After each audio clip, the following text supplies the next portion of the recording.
la guía y así vamos ahorrando voz para luego. Venga, bienvenidos a todo el mundo, buenos días. Yo soy Enric, me presento primero el burro delante, pero porque allí tenemos cuatro, ¿no? Tenemos a Blay, tenemos a Marta, tenemos a Pau y tenemos a Raúl. O sea, seremos 5 coches, 5 guías y no 5, muchos más, ¿no? Bienvenidos al Castillo de San Fernando, que no es un castillo, todo lo nombramos castillo, lo ponemos dentro de todo el mismo saco, este tipo de fortalezas, pero no es ningún castillo. Los castillos son medievales, es decir, muy anteriores. Esto es una fortaleza baluartada, es decir, con baluartes, ya no hay torres ni redondas ni cuadradas, ¿vale? Hay 5.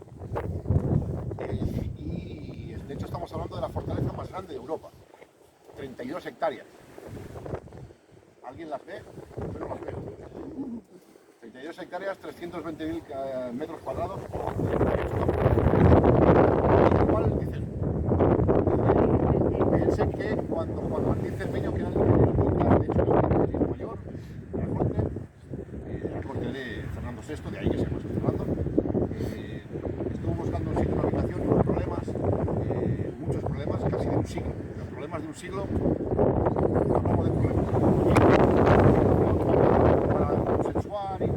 Era complicado, aparte evidentemente el tema del dinero, etcétera, etcétera, muchos problemas.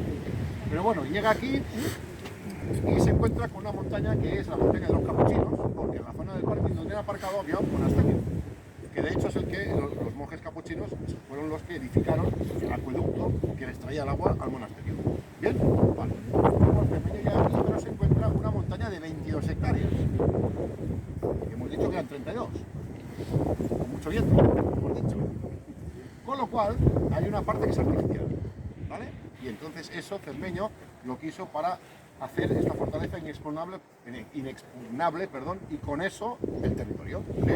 Porque antes, en esa época, estamos hablando de que esto se empezó a edificar en el 4 de septiembre de 1753, para situarnos. O sea, lo que vamos a intentar hacer es que ustedes se ubiquen en esa época, cosa que, caray, no sabemos mucho de lo que había, ¿no? Pero vamos a intentarlo. Con lo cual, Cermeño, para evitar 3 tipos de ataque, pues quiere hacer una fortaleza con un perímetro mínimo de 3 kilómetros. Cuidado, o sea, ya les estoy dando un dato, que todo el perímetro son 3 kilómetros 125 metros, que de hecho nosotros lo llamamos la ruta del colesterol, porque hay mucha gente que va a dar la vuelta al castillo los domingos después de comer, para bajar barriguita, ¿vale? Entonces, imagino que es alguno, o casi todos, si hay alguno me ayudará, al subir la montaña de los Capuchinos os habréis dado cuenta, se habrán dado cuenta que la fortaleza no se ve. ¿Se han fijado? Incluso desde fuera hay gente que ve la cárcel, el centro penitenciario, y cree que es esto, ¿no? Es el centro penitenciario lo que se ve. La fortaleza no se ve y está hecho adrede. Entonces Juan Martín Cermeño, el ingeniero, siempre tenía en la cabeza, porque se podía haber hecho en la llanura, valle, pero quiso hacerlo a altura, cierta altura, tampoco es tanto, pero para tener ventaja. La altura, evidentemente, en defensa, excesivamente da ventaja. Y encima, la altura de la montaña, el primer detalle que decir, es el muro que tiene detrás de los contenedores, ¿vale? Que es todo el perímetro. Se le llama camino cubierto, porque el soldado, mucho más valiente, el parapeto, el peso tenía que también más o menos por la altura de casi exacto de un contenedor, le llegaba por aquí. Por lo cual, cuando tenían el arma cargada, que saben que entre disparo y disparo, eso tenían 20-25 segundos para recargar el arma, se llama camino cubierto porque les quedaban cubiertos. Bajaban de un taburete, o sea que para que les saliera la cabeza por encima de ese muro, tenían que subirse a un taburete y apuntar, ¿vale? Como detalle. Con lo cual era muy bien. Parapeto nos indica que es la altura de la montaña, con lo cual hasta el foso, a mano. 4.000 obreros viviendo en la zona del parque con tiendas de campaña que fabrican piedra, con las órdenes del ingeniero mayor, que era Juan Martín Cermeño, como saben, ¿vale? Es decir, primer trabajo, bajar todos estos metros para esconder la fortaleza, que de fuera no se vea y de dentro veas todo, ¿sí? Porque si se imaginan en el parapeto, uno allí ha puesto, bueno, hoy sí que nos pasaría el parapeto, por aquí no, se ve todo, desde la playa hasta la frontera se ve absolutamente todo, ¿vale? De hecho está hecho adrede.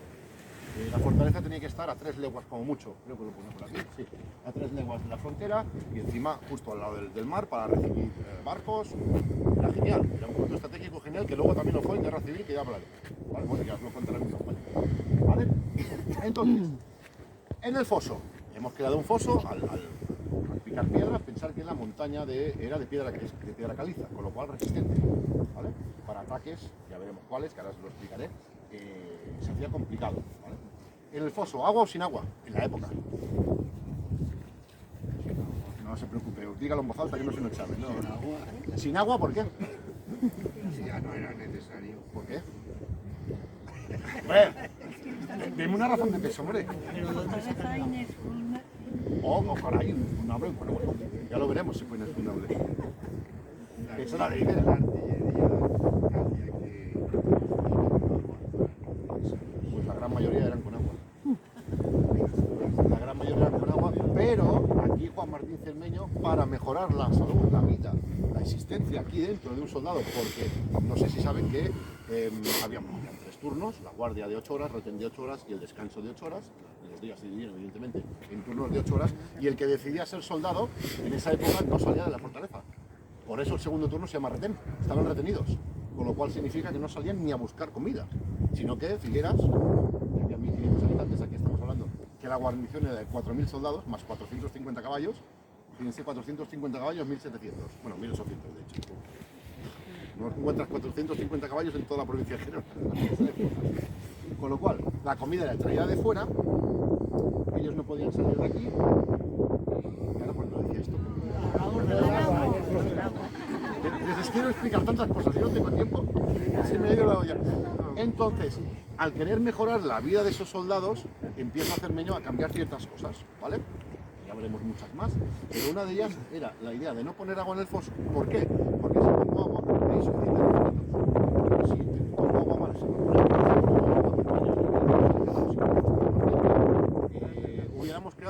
hubiera creado el mosquito, y en esa época un mosquito te podía matar. Con lo cual te mataba como mínimo al hospital.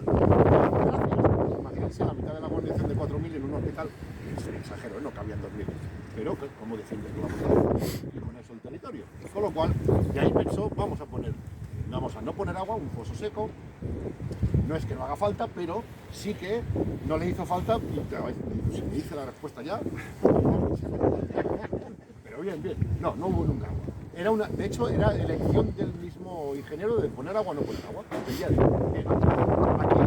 en este tipo de fortaleza, que esto es italiano, piensen que este diseño, la primera fortaleza de este estilo que se encontró fue en Civitavecchia, al lado de Roma, en 1500 y poco, siglo XVI. O sea que, y de hecho, el parapeto, no sé si han visto que hay unas maderas, a la mano izquierda se ven unas maderas, unas estacas, y si alguien no sabía de dónde era la estaca,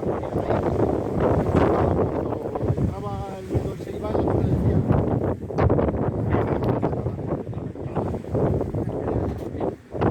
Entonces, este diseño italiano tiene toda una obra exterior, ahora ya estamos viendo más técnicamente una obra exterior, forma de 3 elementos para proteger la nave central que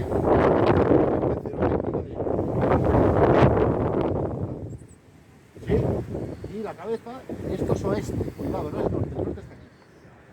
O sea, todo ejército invasor, si te llegaba, te venía por el norte sí o sí, porque para traer sus cañones tirados por caballos tenías que venir por el camino real, que es el final de hoy en día, porque si no los caballos no te llegaban, ¿vale? Entonces, se venía por aquí, pero las defensas más grandes están apuntan al oeste porque es zona débil. Esto es la zona reañadida, que eso sí que no me he olvidado, que acuérdense que la montaña tiene 32 hectáreas, la original era 22. Con lo cual todo esto son tierras blandas, reañadidas desde la falda de la montaña y compactadas, como en cualquier muralla. La muralla es un muro, tierra compactada y no es todo macizo, ¿sí? Los elementos de toda la obra exterior, la peña ya lo conocen, o camino cubierto, luego están los rebellines, estos triángulos, entre comillas, que son 7, donde ya había habitaciones de soldados, las casamatas, ¿sí? Una casamata es una construcción donde el techo son tan resistentes que tienen los cañones encima, ¿vale? Entonces el 7 y la tercera línea defensiva, de hecho, si alguno se está preguntando, seguro más de uno, ¿dónde estamos? Estamos en este Ornabeque, que hay 3, 1, 2 y 3, y estamos justo aquí. Con lo cual, la puñalada está ahí, ¿sí? Y aquí está el santo.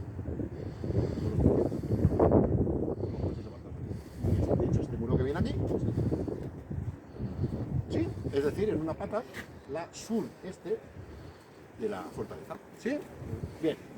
Obra exterior. Venga, ahora vamos a hablar de la nave interior.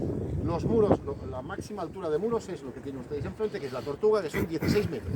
Con lo cual, 16 metros, el Orrabeque este son 14 y los relieves 12. Y evidentemente el camino cubierto unos 10.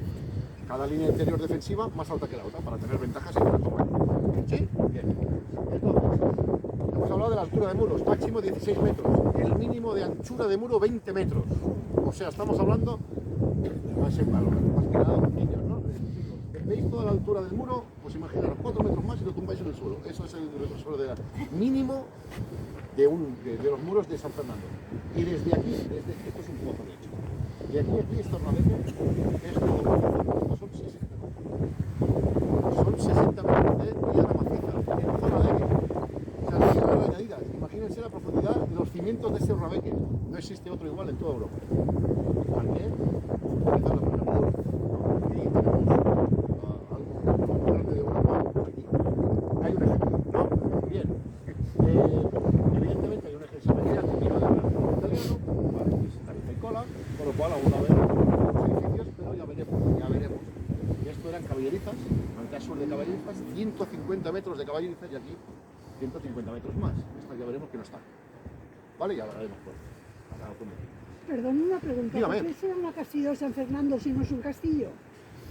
Porque lo ponemos todo en un saco. Vale. Se le nombra castillo equivocadamente. Es que lo ponemos todo en el mismo saco. Se quedó con Castilla, sí que se quedó. En Pamplona le llaman a Castillo. Somos así, lo metemos todo en el mismo saco, siendo totalmente diferente. Como por ejemplo ya hemos visto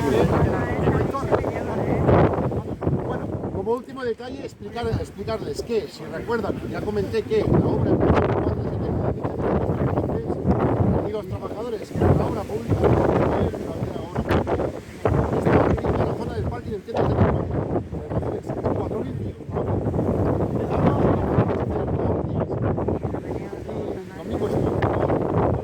Y estuvieron 47 años trabajando para, entre comillas, no terminar, porque técnicamente no está acabada la fortaleza. Hay construcciones interiores, las casamatas, es decir, las habitaciones de soldados, por ejemplo, del baluarte de Santa Bárbara, la cabeza de la Tortuga, no están terminadas. Llegó un momento que faltaba presupuesto, entre comillas se cargaron la economía de la corona, porque es que esto es una burrada. Y es tan grande por motivos de usos que nadie tuviera agallas y como en la época, para conseguir territorios era ir de una fortaleza a la otra, tener las tomas como el Ritz, cuando hay que juega el Ritz, ¿no? Cuando tienes tomas cualquier duda, evidentemente pueden, no mejor dicho, pueden disparar. No tengáis muchas dudas. Claro, de hecho, No tengáis el rey le ordena, evidentemente, a Juan Martín Cermeño, su ingeniero mayor, que busque un emplazamiento porque después de la firma del Tratado de Pirineos, Tratado de Paz entre Francia y España, 1659, la zona este, las fronteras que son hoy en día, queda huérfana. Con lo cual aquí tenías una frontera en la época, pero era una zona más o menos de ciertos kilómetros, donde confluía la gente de todos los países, que aquí entraba todo el mundo y ahí salía todo el mundo. Y de ahí que hubiera la imperiosa necesidad de una fortaleza. Viene a sustituir el de Salses. Correcto, porque eso, claro, pasaron a ser franceses con el tratado, correcto. Sí, señora. ¿Bien? Vale, ahora tenemos 5 coches. Son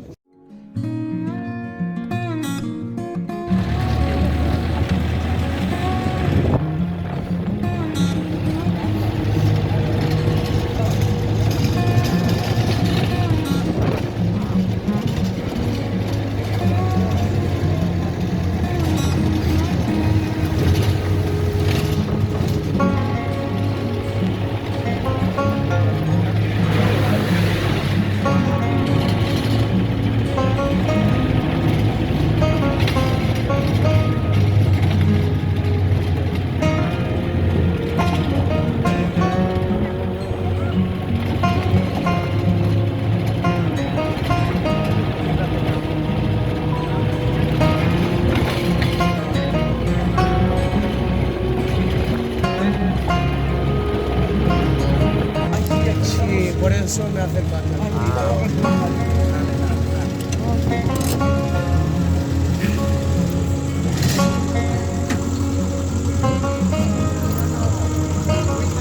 No saques el perro. Cuidado. Esto con la hombre,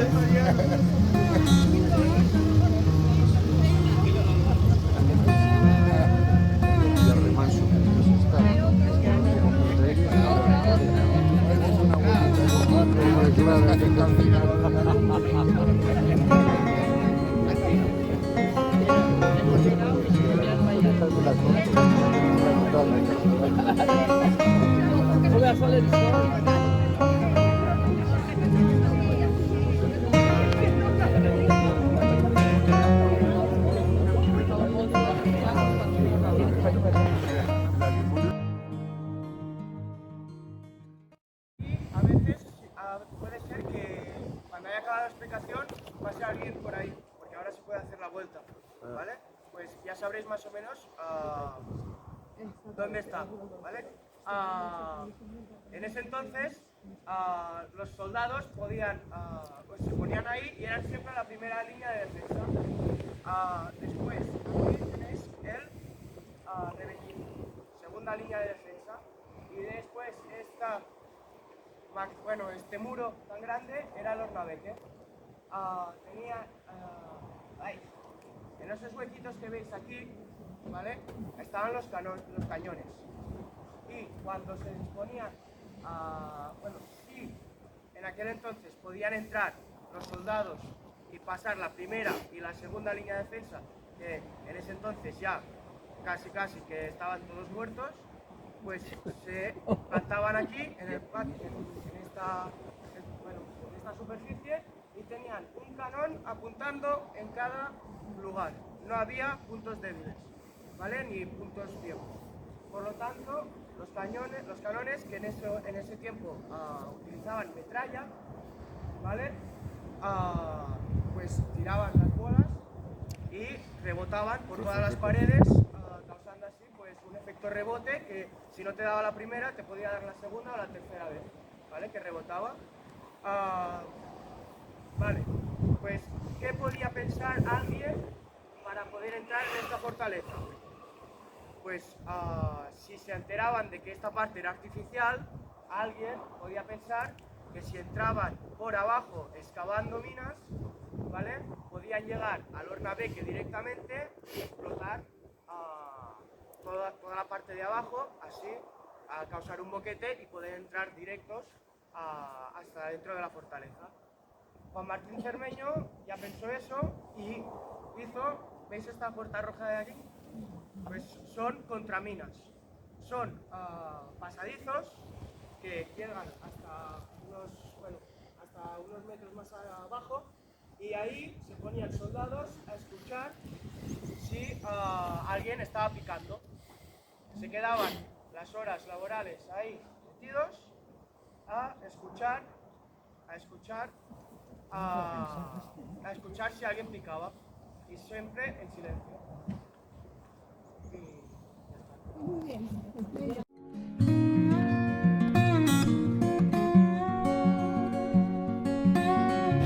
Estas ventanitas para que Estas ventanitas son solo aireación. Sí, solo para airear. No, porque piensa que en ese entonces los fusiles y todo eso, el humo iba para atrás. Había mucho humo. Si alguien dispara ahí, a la hora de cubrirse, dejaba todo el humo ahí. Ahora lo vas a ver. Las alas, cuando son las casas, te matan. Soldados.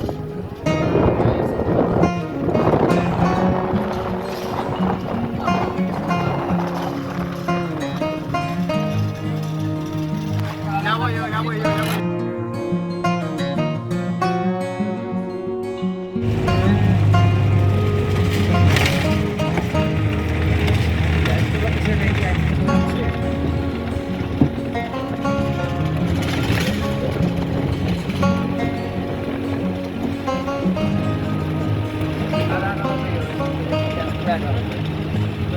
Y antes había puertas, pero obviamente las quitaron.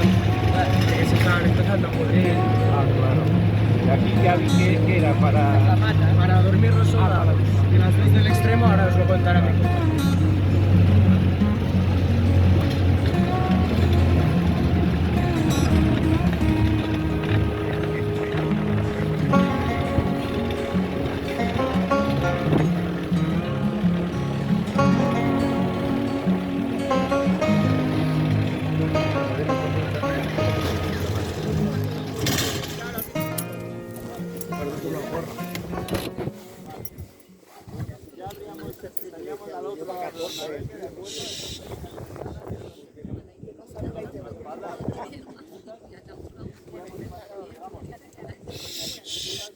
Callaros que no se oye. Ya nos encontraríamos con el primer baluarte, ¿no? El primer baluarte, la altura máxima, 16 metros, y esta es la cabeza de la tortuga, que presentamos como Enrique en la introducción, ¿no? Pues este sería el baluarte más grande y por ello también recibe un nombre importante, que es el baluarte de Santa Bárbara, en honor a la reina, que era Bárbara de Braganza, la esposa de Fernando VI y la hija de los reyes de Portugal. Más no con Martín Cermeño, pero por a ella, no como se creía que era en honor a la patrona de la artillería, que también es Santa Bárbara. Martín Cermeño siempre va bien tener referencia. Entonces le dedica el nombre de Santa Bárbara a este baluarte, y si nos fijamos, tenemos cañoneras tanto en la parte superior, digamos, del baluarte para defender la parte superior del ornabeque y también el exterior, y estos dos reductos, tanto a izquierda como a derecha, para poder defender y hacer ese tiro cruzado también antes de los edificios, para que el enemigo, que en el también llegara a situarse en esta posición, no se pudiera defender en su interior. Entonces ese edificio, que vemos aquí, estos serían las casamatas. No es un juego muy de palabras, ¿no? La casa del que mata, por lo tanto, las habitaciones de los soldados. Nos tenemos que imaginar un total de 30 en cada habitación, un pasillo en medio, la ventanita pequeña para que no nos disparen desde fuera, también prohibido disparar desde dentro porque con el humo de su fusil podías matar a un compañero que estaba descansando, y como esta partida la puerta grande para que hubiera el aire, ¿no? Para que hubiera una buena ventilación. Entonces, estas casamatas en aquella época, en el 18, no se estilaba que fueran 30 camas para 30 soldados, sino que fueran para 90, porque se usaba el sistema que vosotros conocéis de la cama caliente, en la que el turno de una cama con 3 soldados. Había 3 turnos con los guardias, una cama en la que significaba estar retenido en la fortaleza, como indica la palabra, pero varias tareas de tiempo libre. Y querías levantar a otro soldado de la cama, ¿no? Y por eso se llamaba cama caliente, porque siempre había un hombre buscando. ¿Qué pasaba? En una época donde no existía la ducha, el agua a presión es un invento bastante cercano, ¿no? Pues era un nido de infección, no podía ser conveniente, ¿no? Tener una población de 4.000 personas con enfermedades, haciendo entre 90 y 100 por habitación y que esto pues se mantuviera. Entonces, Juan Martín Cermeño ya no puso agua en el pozo para evitar esta pues también miró un poquito por las condiciones de vida de los soldados de las casamatas y decidió usar siempre, aquí en San Fernando nunca se usó la cama caliente, sino que se usó la cama por soldado. 30 camas para 30 soldados, y así ya cada uno tenía sus propias curvas y sus propias camas, ¿no? Entonces, así se mejoró un poquito lo que era pues, las conexiones, ¿no? Más no, Juan Martín Cermeño también pertenecía al ejército, ¿no? Por lo tanto él sabía lo que eran las condiciones durante esa época. Y aparte de todo esto, tenemos todos los techos de San Fernando,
como última mejora, Formación Cermeño implementa que las primeras y las últimas cachamatas sean cocina y letrina.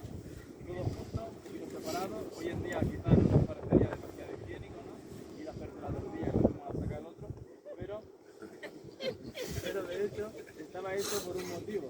Era porque bueno, surgió un invento revolucionario como era el foco negro, que lo que permitía era aprovechar tanto los residuos de la cocina como de la letrina, se iban a parar al mismo agujero sin luz solar, con ello pues no fermentaba y gracias a la decantación todos los líquidos salían hacia el foso, un foso que lo tenéis que imaginar en forma de cuña, es decir, en forma de V, que servía para que drenara digamos todos los líquidos y con la inclinación natural de la montaña pues se iban a parar a la alcantarilla pública de Figueras y allí ya se espabilarán, pero una expresión la mierda ya no se va a sacar. Bueno, mira, menos las tenía bien instaladas para la época, ¿eh? Berrits, coño. Sí. Enfermedades, ¿no? Enfermedades, malas dolores. No hay ninguna duda y así seguimos hacia adelante. Estaban ahí.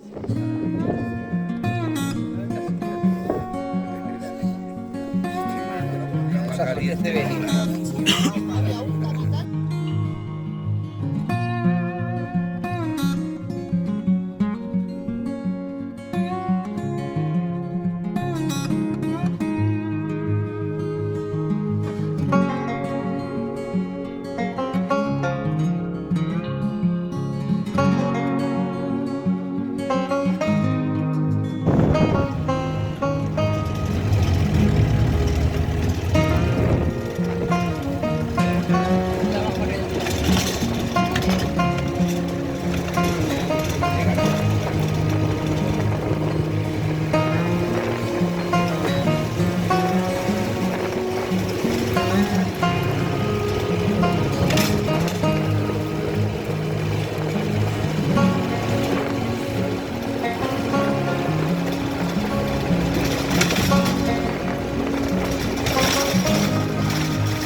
del puente y debajo de la puerta monumental. O sea, normalmente las fortalezas tienen una puerta importante, ¿no?, para poder entrar dentro del edificio. Aquí la puerta es invisible, porque ¿qué pasó? Justo la puerta dio la casualidad que estaba encima de este depósito que llena con bomba. Entonces, cuando revientan el depósito, como hemos dicho antes, ¿no?, lo llenan con trita y montaña, pues la puerta se cae evidentemente con la trita. Entonces, este depósito que era realmente en el siglo XVIII, en el siglo XVIII era un depósito de harina. Pensá que cada día los soldados comían pan, era la dieta básica del soldado, y entonces el depósito de harina estaba allí y detrás de ese depósito de harina había la panadería responsable de hacer el pan, ¿vale? Entonces, pues nada, con la explosión se cae la mitad del puente, se cae la puerta principal y todo este muro que estáis viendo aquí también se cae. ¿Por qué? Porque dentro de este baluarte de aquí, que es otra pata de tortuga, había un polvorín también usado a posterior y pues también estallado, ¿no?, junto con el otro depósito. Entonces, una vez tenemos este contexto de media destrucción aquí dentro de San Fernando, ¿qué pasa? Pues que los republicanos se van al exilio y llegan los nacionales. Una vez llegan los nacionales, lo que se decide es que se va a usar la fortaleza de San Fernando como base militar. ¿Por qué? Hombre, está bastante cerca a la frontera, es un punto estratégico, ¿vale? Entonces, lo que se decide es empezar un proyecto de reconstrucción para poderla usar como tal. Fijaros que empezamos la reconstrucción de la superficie del puente. Es imposible decir exactamente la mitad de Cermeño y la mitad del 1939. ¿Por qué? Pues porque es que no hay una línea exacta, está muy bien reconstruido. Hay una continuidad, ¿vale? sí. Sin embargo, Luego, si miráis aquí, detrás de vosotros, aquí tenemos, ¿vale? En lo que es el baluarte, fijaros una cosa, la construcción original del cermeño era la construcción lineal. Esta piedra caliza puesta una al lado de otra en forma de líneas, esta es la construcción que empieza el cermeño. Si os fijáis en este cacho de aquí delante de nuestro y en este muro, ¿vale? Que está continuado de esa puerta monumental, tiene un puzzle, ¿vale? Entonces, la zona esta de puzzle es del 1942. ¿Y eso por qué? ¿Qué pasó exactamente aquí? ¿Por qué empiezan a hacer un puzzle? Pues porque de alguna manera se les dice que se espabilen y que terminen ya la construcción y rápido. ¿Y por qué? ¿Por qué tanta prisa el 42? Pues había tanta prisa porque la guerra civil había terminado, pero la Segunda Guerra Mundial estaba ya prendida. Entonces, con la Segunda Guerra Mundial el problema fue Hitler. Hitler andaba por ahí, por la Vichy francesa, y entonces se temía que se bajara hasta aquí y entrara dentro de España. Entonces, lo que de alguna manera se propuso fue defender mejor la frontera. Y entonces es aquí donde primero se les dice que se espabilen, luego por la extensión, como estáis viendo, por mucho que se espabilaran, o sea, es que no podían terminar, era imposible, ¿vale? Y es por eso que finalmente deciden paralizar obras, cogen a todos los obreros de aquí y se los llevan, ¿dónde? Pues a la frontera, a edificar la línea defensiva de los Pirineos, una línea que hoy en día aún está allí, de 4.000 buques que están apuntando hacia Francia para parar esa posible invasión por parte de los alemanes. A posterior de eso, después de la Segunda Guerra Mundial, volvemos aquí. ¿Y ahora por qué no terminamos? Porque fijaros que no terminaron el muro. Bueno, pues ahora el problema sobre todo es el material, ¿vale? Después de haber construido todo el búnker, etcétera, pues falta material y entonces se decide usar la fortaleza tal cual la veis hoy en día. Y entonces esto es base militar hasta el 65 más o menos, que es cuando ya San Climent de Saquedas, la base militar de hoy en día, se habilita, ¿vale? Y coge fuerza y esto pues se convierte en la prisión militar desde el 65 hasta el 93. A partir del 1993 ya se inactiva esta zona y entonces el 96 se abre al público, ¿vale? Entonces, finalmente, la puerta monumental pobrecilla que os he hablado, que claro, no la tenemos aquí, sí que la podremos ver porque, gracias a Dios, tenemos una foto de antes de que la estallaran, ¿vale? Entonces, ¿dónde está la foto? Después del puente, ¿vale? Que ahora vamos a cruzarlo, vamos a ver esa foto. Y para que visualmente también os hagáis una idea de lo resistente que era la puerta, o sea, una gracia, eran 20 metros de altura, tenéis ahí un 10% de la portalada, o sea, estas piedras aquí, ese croquis de aquí del suelo, es la portalada, un 10% de esa puerta del siglo XIX, ¿vale? Entonces ahora cruzamos el puente, vemos la foto y ahora sí que nos vamos dentro de la tortuga y por aquí antes lo habéis preguntado, ahora sí que vamos a hablar de oficiales, ¿vale? El alférez ya... El alférez esperando que lo explique.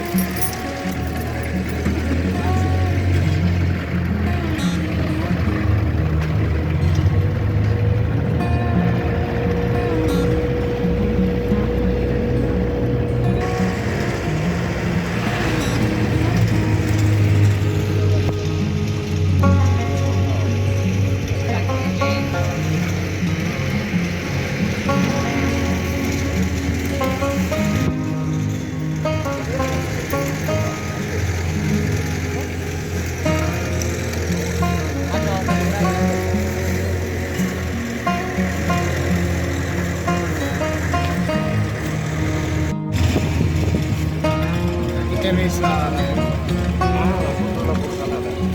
Esos cañones son Schneider, Son de cuando... de la guerra civil.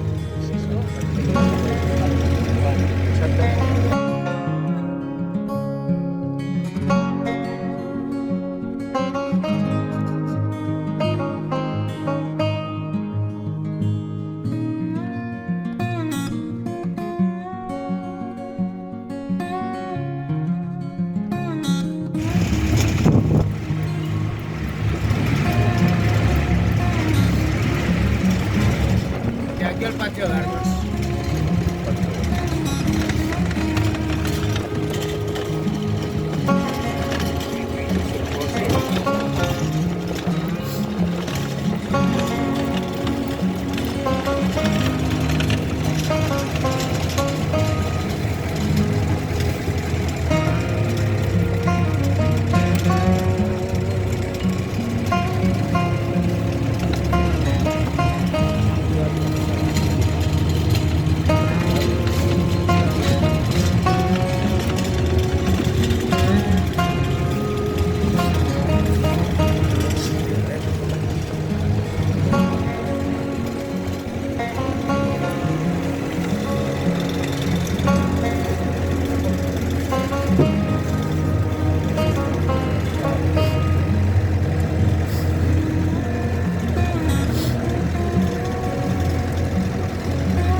se hizo construir una piscina.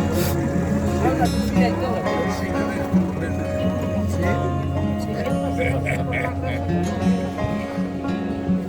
Seguramente. Pero salir no podía salir de Teoría de la residencia no era la prisión. Pero claro, en plan hotel. Yo tampoco tenía motivos para salir. No, bueno, o sea, poco.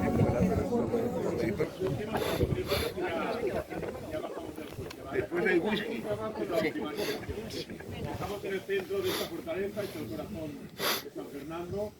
Estamos en el patio de armas donde se dedicaba a la vida y la instrucción del soldado. Por esto digo un poco que volvemos a hablar un poco del siglo XVIII-XIX, cuando esto era más funcional, donde estamos. Aquí se hacía de todo, o sea, era como decía el corazón, el núcleo de esta fortaleza. Y teníamos las personas más importantes, ¿no? Si estamos en el medio, en el centro, es donde habrá los soldados de más rango y también los recursos más importantes. Empecemos hablando de soldados. Este edificio de aquí, que es el edificio del este, albergaba el Estado Mayor, que era un poco como el ayuntamiento de la fortaleza. En el medio teníamos el gobernador, que no era tan de estilo militar, sino que tomaba un papel más administrativo y más como un alcalde. Y luego ya teníamos coroneles y tenientes de rey, que sí que lo que hacían era pues, un poco mandar a rey. Luego teníamos edificios del sur y del norte, que es donde se alojaban los subsiguientes o soldados de menor grado. Pero los soldados bajos se iban siempre a las casas. Aquí ya vivían, como tenían un poco más de lujo, podían vivir con sus familias. Esto eran casas de 2 pisos y por esto también habían niños. No habían niños, no había escuela, pero sí institutos. Y los niños, ahora no se ve muy bien, pero en aquella foto de ayer, en 1910, pues estaban jugando por aquí el patio cuando no había conflictos. Si había conflictos, se mandaban a las familias y a los niños a la ciudad de Figueras. Por esto siempre una fortaleza se construía al lado de una ciudad importante, porque si había conflictos, pues los mandaban. Y el edificio del oeste, que es el que me queda por explicar, albergaba todos los servicios que teníamos en la fortaleza. Había desde servicios administrativos, como decía, a zapatero, peluquería, bueno, todo esto era una gran ciudad, por eso teníamos que tener de todo. No había bar, pero bueno. Muy mal. Muy mal, muy mal. Muy mal. En el medio tenemos estos 3 arcos que ya nos inducen un poco que tenemos allí, que es la iglesia de la fortaleza, pero tranquilos que no le pasó nada, ni la bombardearon, ni la quemaron. Sencillamente, cuando Marta os ha explicado que se envía a toda esta gente a construir la línea defensiva de los Pirineos, pues, perdón. Esto cuando se construye la fortaleza, pues se terminan también los recursos y el dinero y se tiene que decidir si terminar los muros exteriores o interiores. Evidentemente, si estás construyendo una fortaleza defensiva, te interesa más terminar los muros exteriores, por este motivo por la iglesia sin techo. Pero tampoco pasó nada, porque este patio de armas tiene una muy buena acústica y cuando se hacían las misas desde dentro, pues todos los soldados desde aquí al patio lo podían oír. O sea que al final resuelve un poco la problemática de tener los 4.000 hombres dentro de la iglesia, que tampoco hubiera sido posible. Y ya finalmente, hablando de los recursos que os decía al principio, pues aquí albergaban toda la agua que se necesitaba para hacer beber a todos los soldados, que no es poca. Teníamos aquí una capacidad para 9 millones de litros de agua, que se dice pronto, es mucha agua. Tiene estos 4 pozos que ya han dicho por allí. Si partimos la plaza en 4, es que tenemos estos 4 pozos como 4 cisternas que tenemos aquí debajo de nuestros pies. Son 4 cisternas totalmente independientes entre ellas, porque si tenemos veneno o lo que pueda haber en una cisterna, podemos beber de las 3 que nos quedan. También, si se tiene que limpiar, drenar o lo que sea, pues bebemos o cogemos agua de las 3 que nos quedan. Los pozos también eran totalmente independientes de la cisterna, porque en el momento de coger agua no nos pudiesen poner nada en la cisterna directamente. Y esta agua, os preguntaréis, perdón, de dónde venía, ¿no? Porque ya os hemos dicho que después era seco, por lo tanto, no se puede decir. Y además, aquí tampoco hay un río demasiado importante para traer toda esta agua que es pues cuando Cermeño llega aquí en la montaña y se encuentra una montaña que es una fortaleza, porque la tiene que diseñar y construir, se encuentra unas ruinas, de un convento de monjes capuchinos. Lo que hacían era encontrar agua. Y estos ya habían construido un acueducto que no sé si alguna vez habéis pasado por debajo de la autopista, pero hay hoy en día también este acueducto, que lo que hacía era recoger agua de unos manantiales de agua. Y Cermeño dice, voy a buscar estos manantiales, el acueducto le voy a conectar con San Fernando. Y encuentra agua en Llers, que es un pueblo que está aquí a unos 5 o 6 kilómetros, en estos manantiales de agua naturales, los conecta con el acueducto con las cisternas, y esto va trayendo agua y agua para llenar estos 9 millones de litros de agua que se va llenando a través de este manantial. ¿Qué pasa? Que hace 40 años el manantial se secó, dejó de traer agua a San Fernando, y además se construyó la autopista, por lo tanto la concesionaria tiró abajo el acueducto, y cuando se volvió a hacer se hizo sin paso de agua, por lo tanto tampoco se recoge agua residual estropeada. O sea que el agua que hay debajo nuestra, ahora que tenemos unos 4 o 5 millones de litros de agua, es agua estancada desde hace 40 años. Pero así todo se puede visitar, porque es agua potable. ¿Por qué? Porque no tenemos luz incidente, por lo tanto no hay vida, no hay bueno, no hay pirañas tampoco, pero no hay ni bacterias ni este tipo ni cocodrilos. Ciruelos tampoco, ¿no? Y además las paredes son encaladas, o sea, cuando el agua se evapora por naturaleza, pues la cal la limpia y vuelve a caer otra vez limpia en su primer piso. O sea que si os queréis dar una capuzón algún día, nos llamáis y vamos. Verano. Y esto sería todo por hoy. Nosotros os dejamos aquí, ahora vais a hacer otra parte de la visita con Enrique, mi compañero a pie. Y no sé si habéis hablado de hacer un parón o...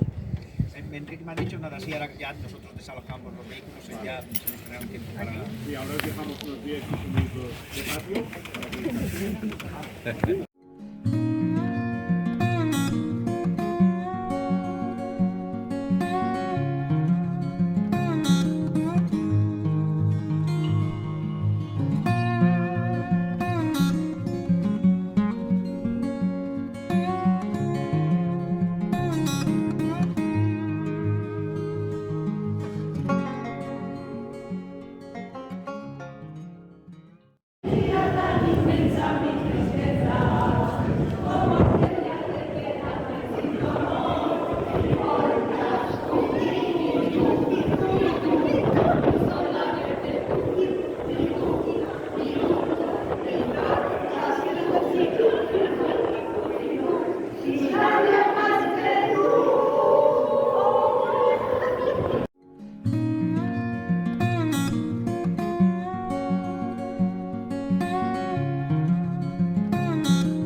Patio de armas, ¿sí?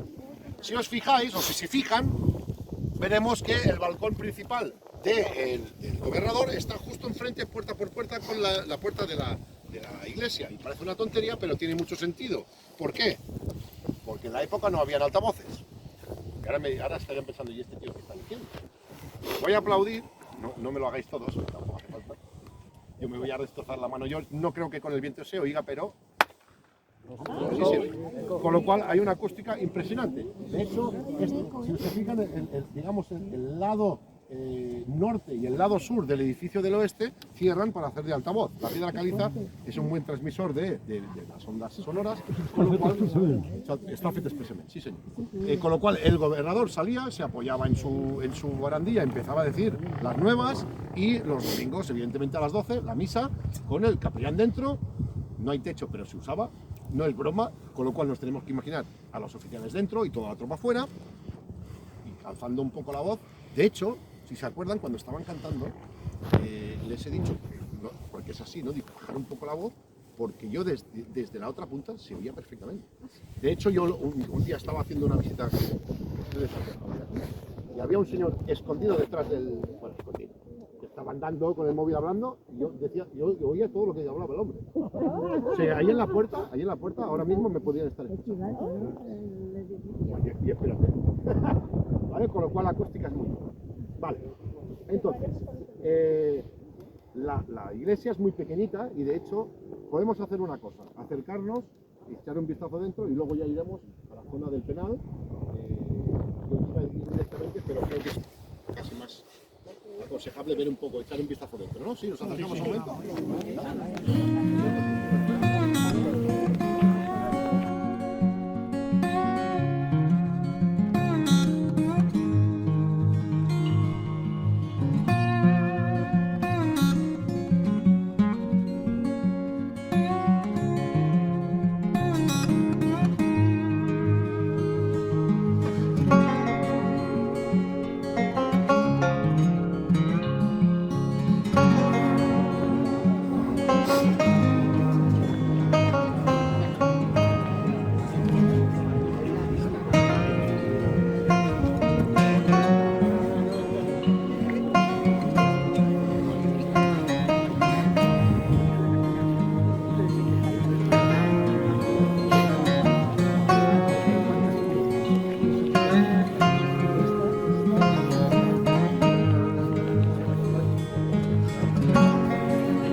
Comentaba que nunca se terminaron, esto ni bombardeo ni nada. No se terminó igual que la iglesia.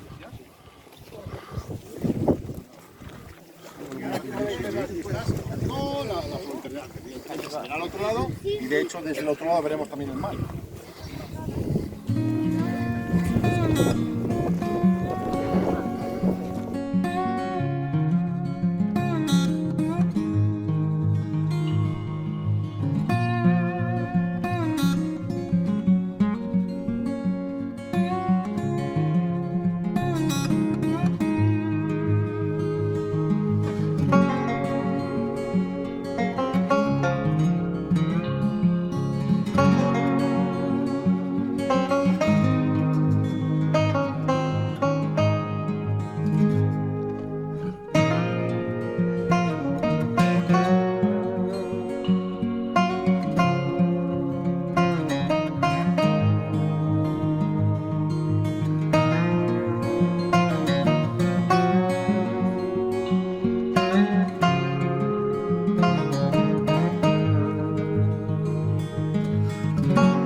era un penal, es decir, una prisión de 1000 presos. Y de hecho, el gobernador de San Fernando tuvo una idea brillante que fue hacer algo por los presos.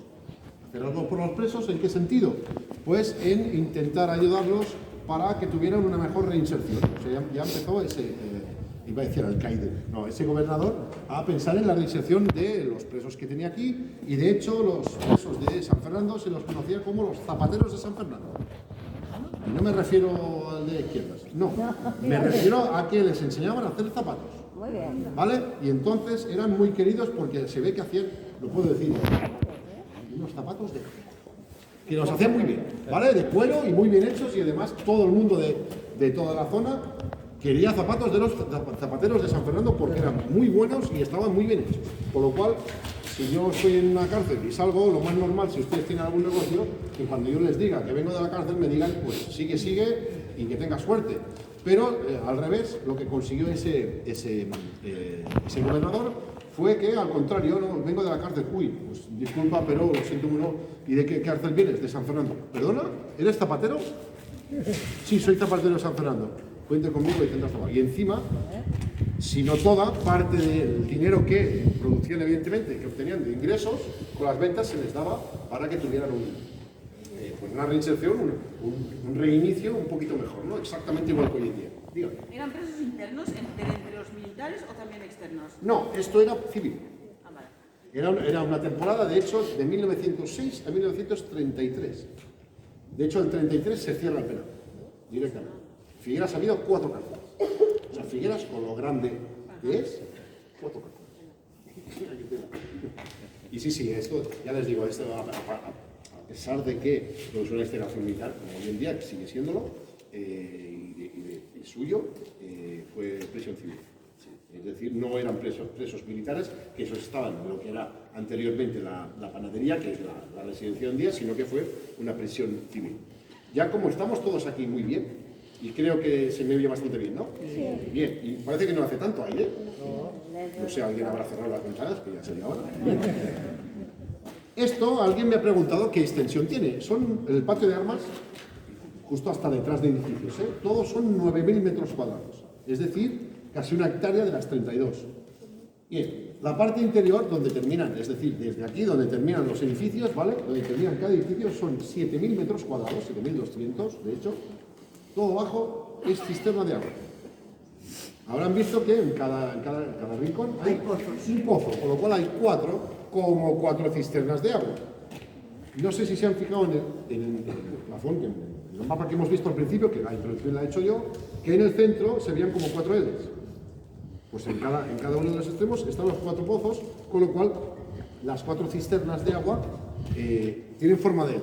Evidentemente, esta sería recostada, abajo, ¿vale? Las 4 cisternas. En total, cada cisterna es de 1.800 metros cuadrados por 240 máximo de capacidad. En cada cisterna había entre 2.300.000 y 2.500.000 litros de agua potable. ¿Que llegaban cómo y de dónde? Bueno, cuando Cermeño llega aquí, como les he explicado en la introducción, yo me lo imagino aquí en medio, encima de la montaña. Bueno, hay que bajar, hay que picar piedra para esconder la fortaleza, ¿se acuerdan, no? Yo me hago un poco de Cermeño, ¿no? Y luego esto es pequeño, esto hay que añadir tierras en el oeste, tierra débil, porque hay campos de cultivo, con lo cual habrá que poner contraminas y tosiflautas, ¿no? Lo bueno es que esto es al lado de Figueras, tenemos a los locales por aquí que nos traerán comida, y además hay un monasterio de monjes capuchinos, y evidentemente lo que hacen es expropiarlos. Los expropian ¿para qué? Pues para tener el agua que les llegaba al monasterio a través del acueducto. El acueducto lo construyeron los monjes capuchinos, ¿vale? Muy anterior a la llegada de Cermeño, y se nutren de agua, evidentemente, de esas minas subterráneas que encontraron los monjes capuchinos, que llegaba el agua a través de ese acueducto construido por los monjes capuchinos. Vale. Pues imagínense que lo primero que hace Cermeño, lo que ordena es, acuérdense, picar piedra para bajar todo el nivel hasta el foso para esconder la fortaleza, es decir, soterrarla, que no se vea. Pues aquí siguen, 8 metros más de profundidad, ¿vale? Aquí, justo debajo de nuestros pies, a 8 metros de profundidad tenemos agua, ¿vale? Como mucho, recuerden, a 2,40 metros de altura. Hoy en día, evidentemente, hay agua, pero no tanta. O sea, en total, entre las 4 cisternas, ahora algunos se sentirán aludidos en el buen sentido, ¿eh? No lo digo en el malo, no estaban comunicadas entre ellas, porque si alguien te manipulaba el agua, al menos perdías el agua de una cisterna. Perdías 2,5 millones de litros, que no es poco, pero no perdías 10 millones. Con lo cual, evidentemente, Cermeño ya tenía todo pensado, esa era su idea, tener lo máximo de seguridad, evidentemente, y el agua es vida, sin el agua estás muerto. Una cosa que creo que no se ha explicado, los 3 tipos de ataque no se han explicado, ¿verdad? No me olvido. El ataque directo, disparando. La fortaleza, el estilo italiano, que saben que es italiano, Civitavecchia, en el siglo XVI, es un diseño tan bien hecho que es inexpugnable. Tú aquí a la fuerza no puedes. Estamos hablando de 1750, 1800, pensemos, cuando les pregunte el tercer tipo de ataque, no me digan aéreo. Me viene un tercer tipo aéreo, digo, claro, sí, me lo lancen con la catapulta. También. Entonces, claro, evidentemente el ataque directo, tú cuando llegas a más o menos a 1 kilómetro de parapeto, porque los cañones eran efectivos a 500 metros, cañones de bronce, tú te tenías que apostar evidentemente a una distancia crucial para que no te puedan dar esos impactos de proyectiles. Con lo cual, a 1 kilómetro, 1,5 kilómetros, te apostabas, tú mirabas hacia arriba, ¿y qué ves cuando miras hacia arriba? No se ve nada. Por eso no sabes dónde disparar. Si tú mandas a alguien a parapeto, porque la única manera que había de mandabas a alguien que pasaba detrás del parapeto, del camino cubierto, que te estaban esperando. Bien. Evidentemente, también es verdad que si un cañón de bronce era efectivo a 500 metros, los fusiles de la época, que como saben tenían como un fusillito donde tiraban la pólvora, luego pasaban la vara para compactar la pólvora, luego ponían como un recorte de lino, donde había la bola de hierro, y con el lino pues se deslizaba la bola. Bueno, muy fácil. Esa bola salía cagando leches, pero dando eses, porque evidentemente no era una bala, era una bola. No era un proyectil que era una bola redonda, con lo cual era bastante más pequeña, es decir, 1 milímetro, seguramente más de 1 milímetro, menos gruesa, de menos diámetro que el cañón, con lo cual aquello disparaba a ciertos metros de distancia, tú podías disparar y apuntar, pero no arriba del deporte. Con lo cual era un arma que evidentemente tenía alcance, pero no era muy efectiva, era bastante rudimentaria. Y además que después de un tiro, evidentemente, tardas de 20 a 25 segundos para recargar el arma otra vez. O sea, como no estés cubierto, parapeto, camino cubierto, imagínate. Bien, hemos visto que el primer tipo de ataque es complicado, con lo cual no se produjo nunca. San Fernando no fue nunca atacada directamente. Segundo tipo de ataque, si recuerdan, en la zona del oeste, zona débil, la única zona donde las hay, porque no hace falta con piedra caliza, son las contraminas. Es decir, las contraminas son unos túneles subterráneos de 100 metros de longitud, esas puertas rojas que hemos visto cuando hemos parado de enfrente, la segunda parada, donde había 6 hombres en cada una de ellas, y lo único que hacían 8 horas al día, los mineros, que se llamaban mineros escucha, lo único que hacían en época de guardia, cuando el gobernador les decía que alguien atacaría, que venía un ejército francés, por ejemplo, era ya por meterse en contraminas para estar 8 horas haciendo nada más que escuchar, sin poder hablar, porque si hablas no escuchas. Tú imagínate, el gobernador está allí, pone allí, dice, bueno, todos a sus puestos, ¿no?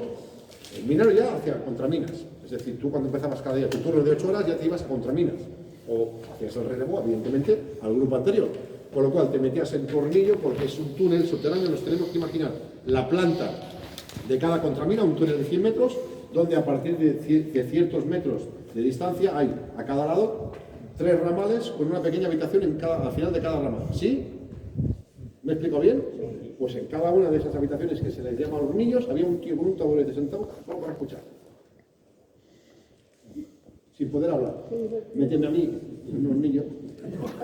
A ver si me callo. ¿Vale? Con lo cual, imagínense lo divertido que era, que incluso ellos decían que estando en contraminas era más seguro. Nadie te puede disparar.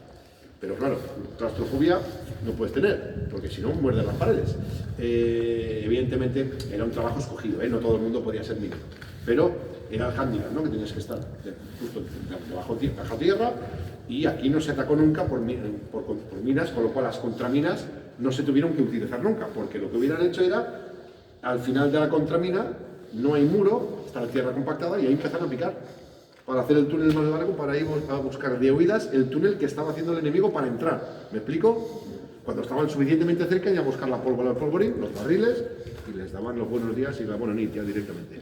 Porque evidentemente con el movimiento de tierras, enterrados en mina, para evitar que te accedieran dentro. Ese era el funcionamiento y el porqué de las contraminas. Tercer tipo de ataque, vaya, no le preguntaré, ya lo preguntaré directamente. Tercer tipo de ataque era el asedio.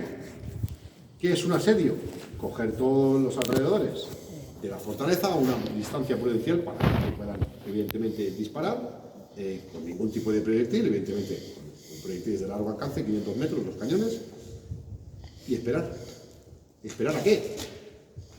A que se termine la comunidad dentro, como no podían salir, y evidentemente tú estás cortando las vías de comunicación para que los contratos y subcontratos te vengan a traer evidentemente la comida, llega un momento, y no es broma, que tú empiezas a comer caballos. Cuando empiezas a comer caballos tienes un problema, que significa que se ha terminado todo lo demás. ¿Había animales de la granja? Sí.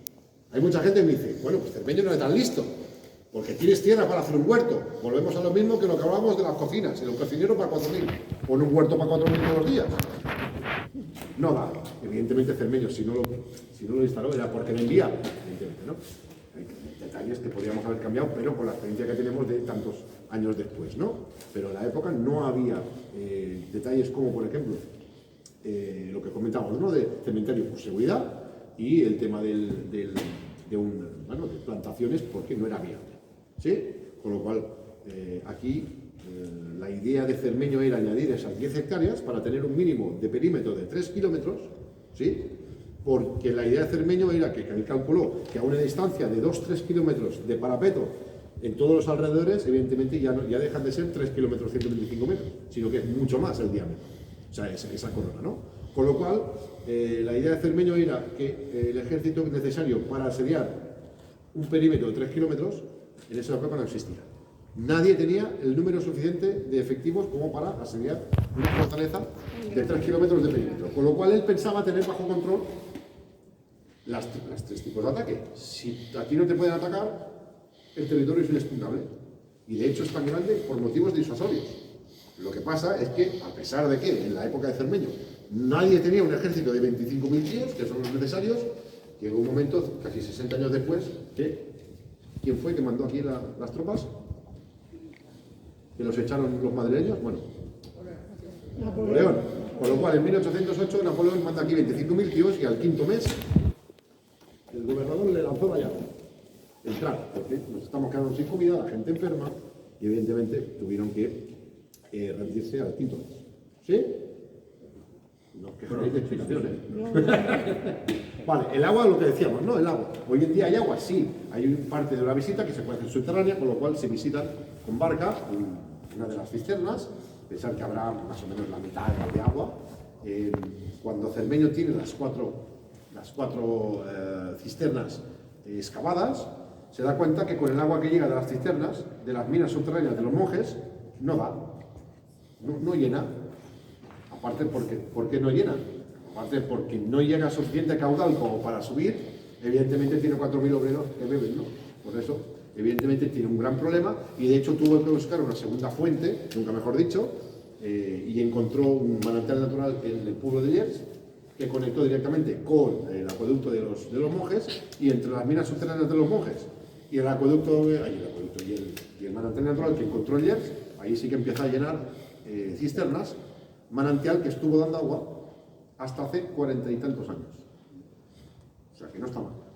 Eso significa que el agua que tenemos abajo lleva 40 y tantos años estancada. Si no fuera potable, evidentemente no nos dejaría bajar sanidad, con lo cual sigue siendo potable. ¿Alguien sabe cómo puede ser que el agua siga siendo potable? No tiene luz solar y... Venga, un detalle más. La cal.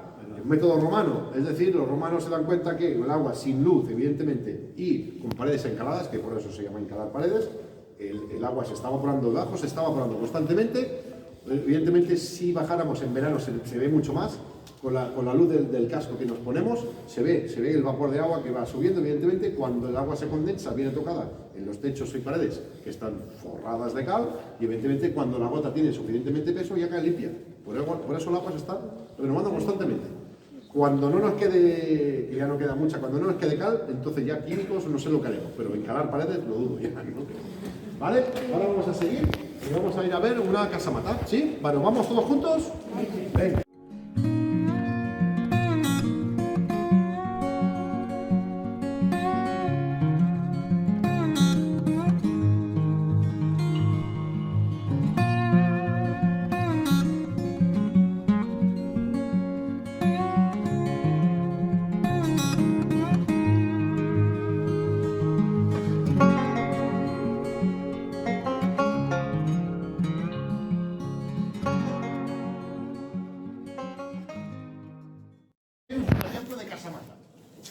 ¿Sí?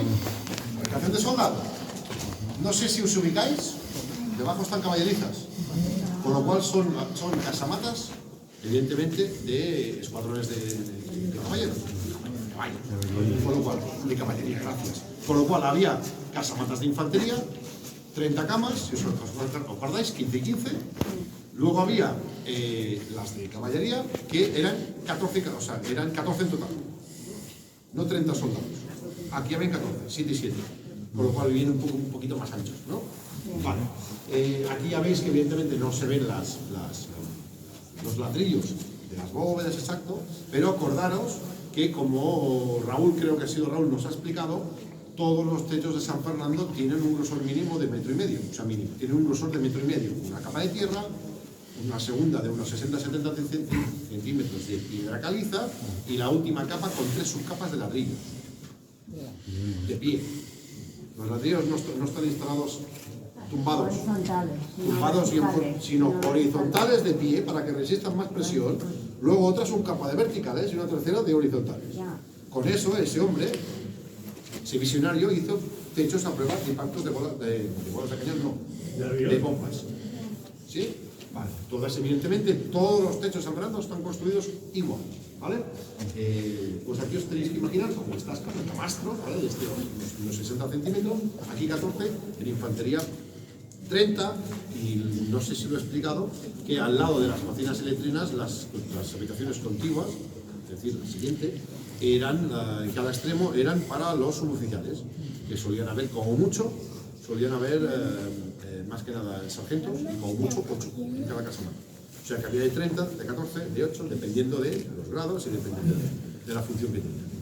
En total, unas 800 casamatas, 200 casamatas, perdón. No está mal. Si empezamos a hacer números, evidentemente, veremos que llegaríamos a los 4.000 de tropa que había aquí. De hecho, pensar que 4.000 en la época parecen muy pocos por 32 hectáreas, pero es suficientísimo. Porque la fortaleza en sí, el diseño ya se defiende sola, con lo cual no te hacía falta más. ¿Sí? Pensar que contra más gente, más comida hace falta. En un asedio, ¿por qué nos ataca el agua? Hay que esperar. Aquí se esperó 5 meses, ¿no? En un asedio. Tenían comida para aguantar. De hecho, la idea de Juan Martín Cermeño era tener agua y comida para un año de asedio. Y un año también tiene truco, porque también las tropas que están asediando, más de un año, difícil prolongarlo más. Con lo cual la idea era tener comida y bebida no había problema, ya sabéis, 10 millones de litros de agua, eso estaba chupado, pero tener comida imposible. ¿Por qué no atacas el agua en 3 días? ¿Sabes que 72 horas de sin beber agua tienes un problema? ¿Por qué no atacas el agua? Es tan fácil. Tú vienes con 25.000 tíos y si ponemos que aquí había 4.000 soldados, 450 caballos, pongamos un 12%, vienes con 25.000 tíos y unos 3.000 caballos. A 60 litros por día, 70 el caballo, calcula. Más tú que tienes que beber agua, tendrás que utilizarlo. Por lo cual, por eso no se atacó nunca el agua, ¿eh? El asedio es costoso porque necesitas mucha gente y mucho tiempo de espera. ¿Sí? ¿Andiamo? Vamos a caballerizar, ¿sí?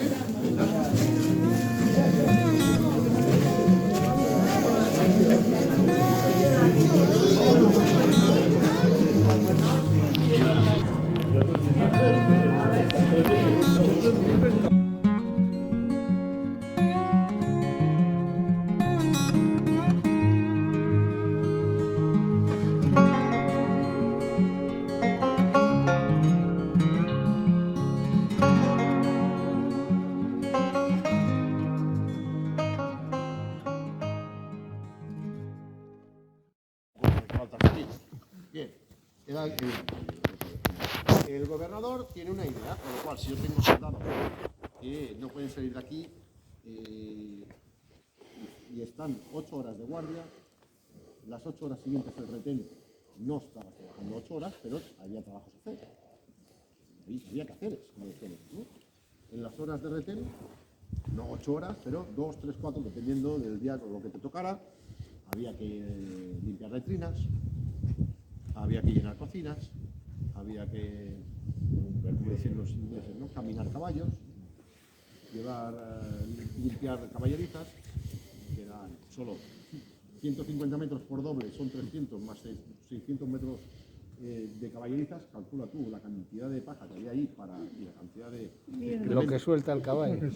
Pues imagínate tú el trabajo que había. Evidentemente lo único que se hacía era en casamatas limpiar el polvo, pero vamos, que había muchos trabajos que hacer, con lo cual no se trabajaban 16 horas, pero tampoco solo 8. Eso de trabajar 8 horas no hace tanto. Entonces, evidentemente, tenían muchas horas de trabajo, 8 horas de descanso y no tenían ningún sitio donde ir. Con lo cual el gobernador habilitó esta zona y de hecho como podéis ver, el gobernador sí era andaluz porque lo de no es broma, muchas bromas, ya se me nota, pero esto es andaluz, y lo decoro con un patio andaluz. Aquí nos falta ya no se ve, habían dos ya lo digo, habían 2 palmeras enormes y nos tenemos que imaginar sillas y mesas porque habilitó como una especie de espacio donde se pudieran ir a reunir, beberse alguna cerveza. No me pregunten si había mujeres, leche, no lo sé. No le preguntamos. Porque normalmente me dicen, bueno, y si había una especie de cantina con su cervecita y sus cartas, porque juegan a cartas, entraban mujeres, y yo qué sé. Supongo. Pero eso, ¿no? Como una especie como de cafetería, bar, como una cantina, exacto, ¿vale? Para que ellos pudieran al menos socializar un poco, porque muy probablemente el que vivía en la zona del oeste igual no conocía a alguien porque esto es como una ciudad. Pues aquí era una pequeña zona y ya se ve que estaba decorado como un patio andaluz, porque no es broma, el gobernador era andaluz. ¿Sí? Ahora, sobre todo, vamos a bajar a Caballerizas. No está adoquinado, pero ya me entiendes, esto de piedra, porque evidentemente aquí hay que imaginar la cantidad de caballos que subían y bajaban todos los días. Cuidado que no resbalen. Aquí sí que poco a poco. Poca broma. Pero juntos. ¿Sí?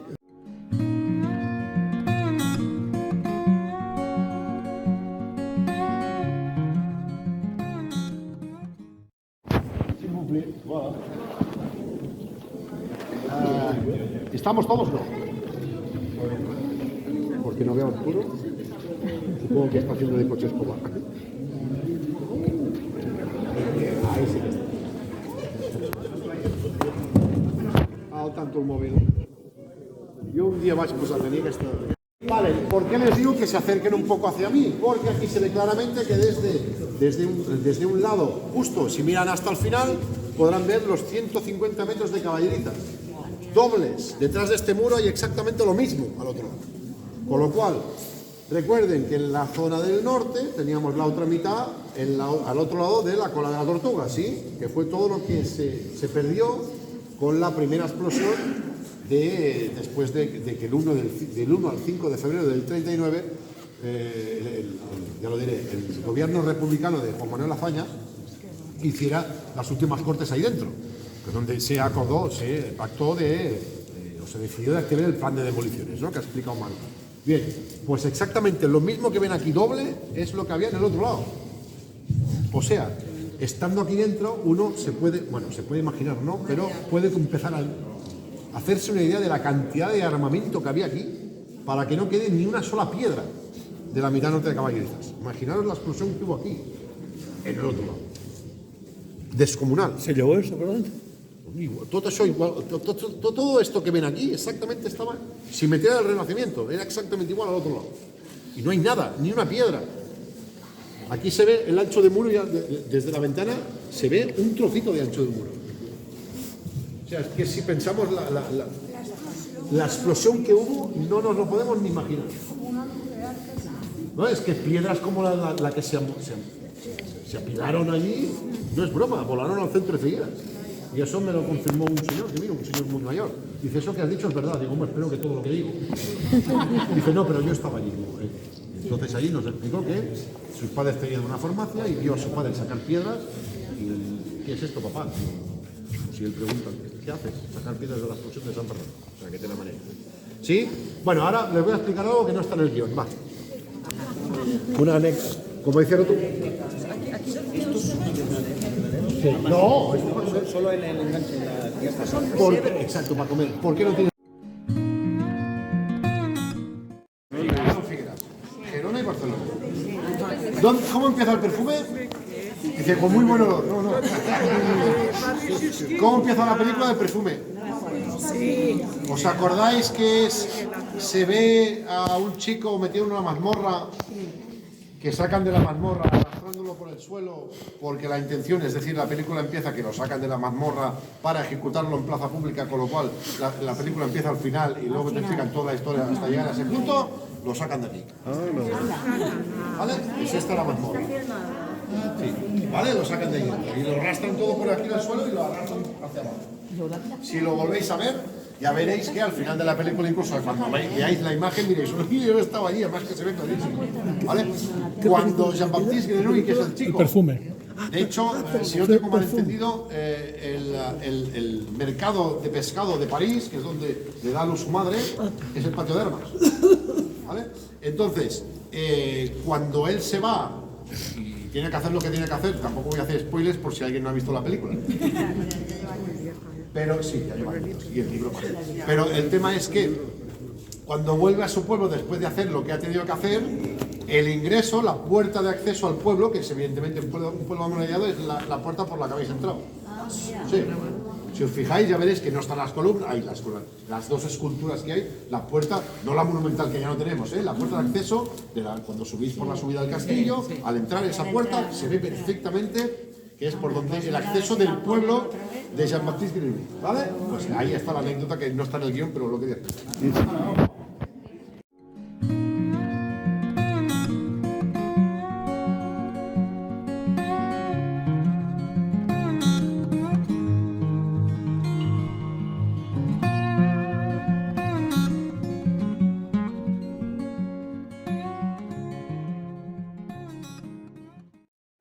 Bueno, a todo el mundo nos suena, pero igual nos suena, pero no.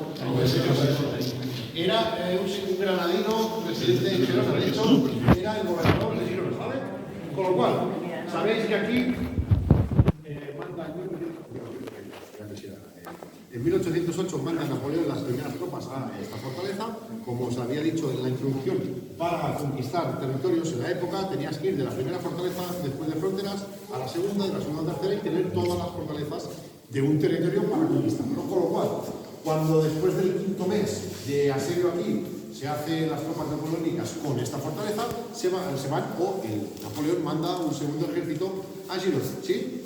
En Girona se contuvo el asedio 9 meses, ¿vale?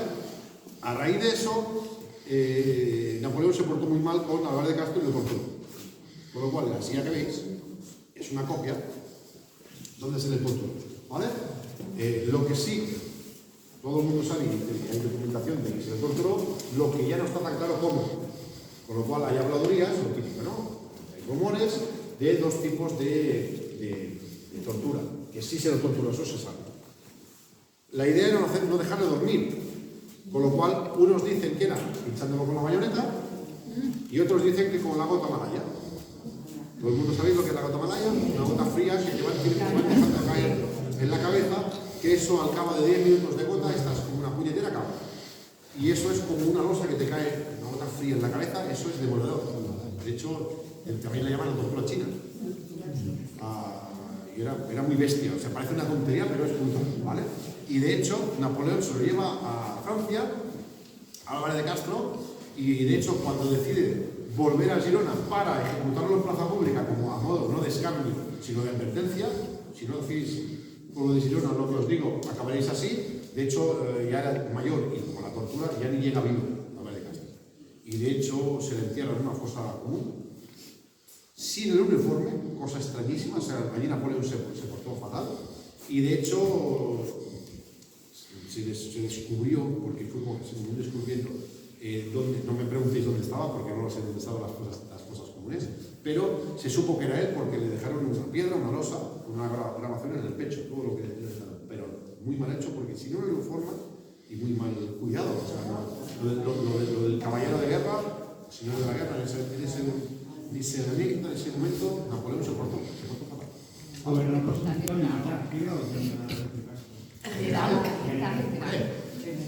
General de Castro. Y de ahí, en honor a él, evidentemente, cuando Franco ordena la construcción, es decir, bueno, voy a explicar de otra forma, eso tampoco está en el tiempo. Ya está. ¿Estáis a punto, no? Sí. No, bien, claro, es decir, ya tiempo puñetero. Bien, de hecho, cuando Franco llega aquí, sabéis que lo utiliza como base militar, hace las reformas que hemos comentado de hacer piso no patio de armas, etcétera, etcétera. Y el tema era, espérate que ahora me he despistado, quería explicar una cosa y se me ha ido a la cabeza por pensar en explicar a nosotros. Exacto, evidentemente, exacto. Gracias. Cuando decide utilizar Franco esto como base militar, de hecho llega un momento que las maniobras, los fosos se le quedan pequeños. Y entonces pensar que San Clemente era un descampado. O sea, era una zona abierta donde se hacían maniobras. Cuando esto se les queda pequeño, Franco decide ordenar la construcción de los edificios que hay hoy en día. Y entonces sí que, evidentemente, con la construcción ya pasa a ser CIR, Centro de Instrucción de Reclutas, y lo llaman a Alvar de Castro, precisamente en honor. Por eso se llama CIR de Alvar de Castro. Un pequeño detalle, ahora se me ha ido a mi lado intentando explicar otra cosa. Por eso, a raíz de eso, pues Franco le da el nombre de Alvar de Castro y lo honora a general Alvar de Castro. ¿Sí? Yo cuando veo.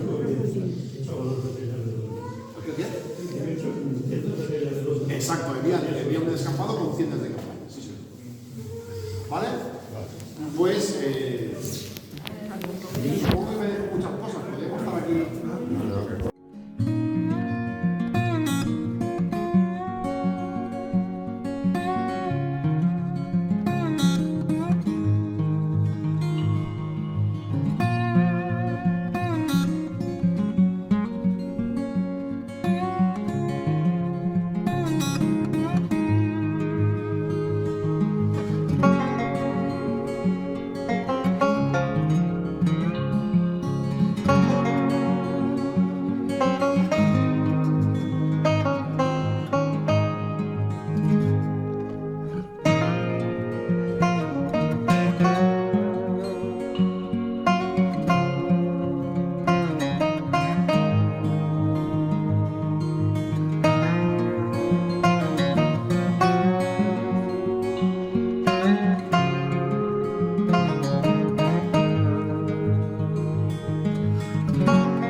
Mira, Ángela, esta te va a gustar. Soldadito de esta manera cantaba con el vino de el vinito de mi Rioja, solo por la banderita española, la banderita española.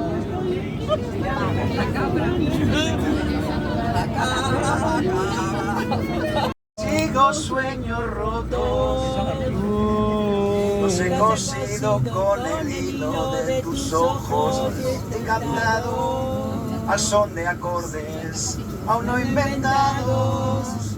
Ayúdame, Te había ayudado. ayúdame. Pollo, esta la habías cantado. Pero a tu lado.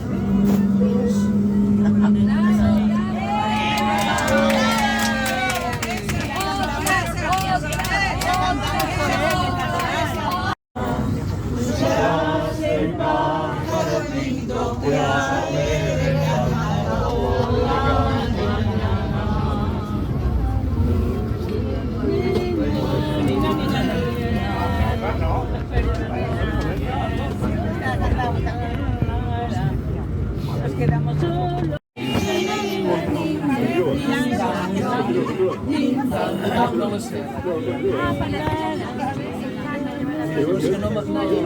No,